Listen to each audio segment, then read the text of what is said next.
Greetings, my friends. Merry Christmas and Happy New Year. This is my Christmas video, but it was harder to make than any before. Finding all the quotations, sorting a narrative, and writing a full script took more time than I expected.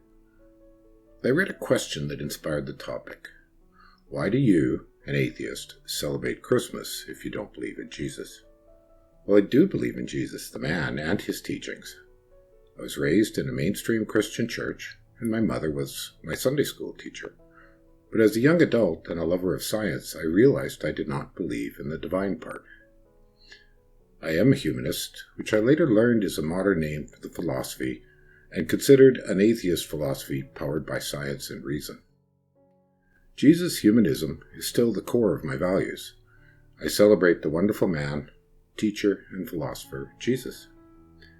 Here is a selection of quotes, first by atheists, and then by Jesus. My favorite secular humanist, the late great Kurt Vonnegut, made the following reply specifically to the question, what does it mean to you to be a humanist in this day and age, as posed by David Brancaccio on PBS Now. Remember, the question is, what does it mean to be a humanist in this day and age? And Vonnegut answers, well, to admire the hell out of Jesus Christ, or of anyone who speaks well. And, well, my grandfather said, if what Jesus said was marvelous. Kurt Vonnegut Jr., a man without a country. How do humanists feel about Jesus? I say of Jesus, as all humanists do, if what he said is good, and so much of it is absolutely beautiful, what does it matter if he was God or not? But if Christ hadn't delivered the Sermon on the Mount, with its message of mercy and pity, I wouldn't want to be a human being. I'd just as soon be a rattlesnake.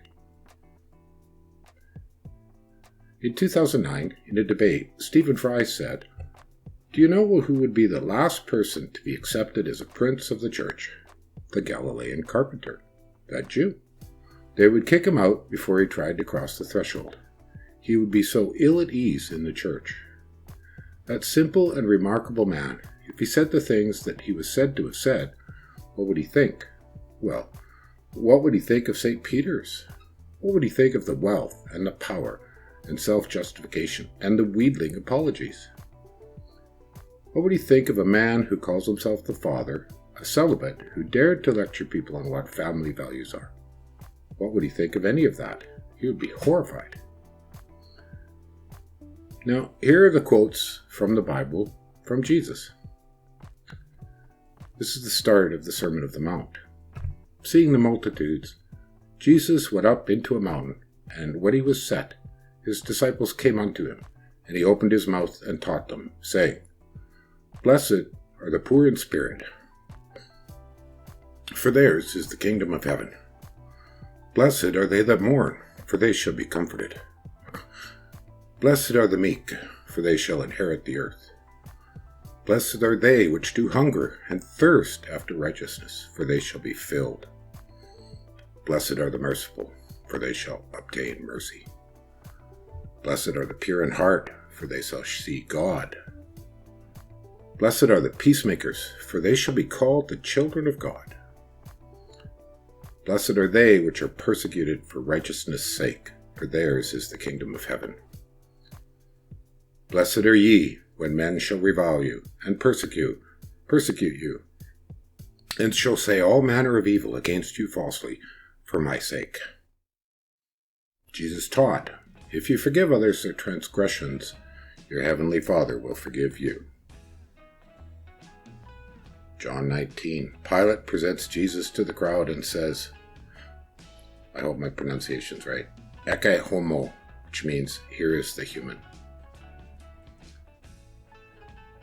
Matthew, King James Version, in which Jesus asserts, no man can serve two masters, for either he will hate the one and love the other, or else he will hold to one and despise the other. Ye cannot serve God and mammon.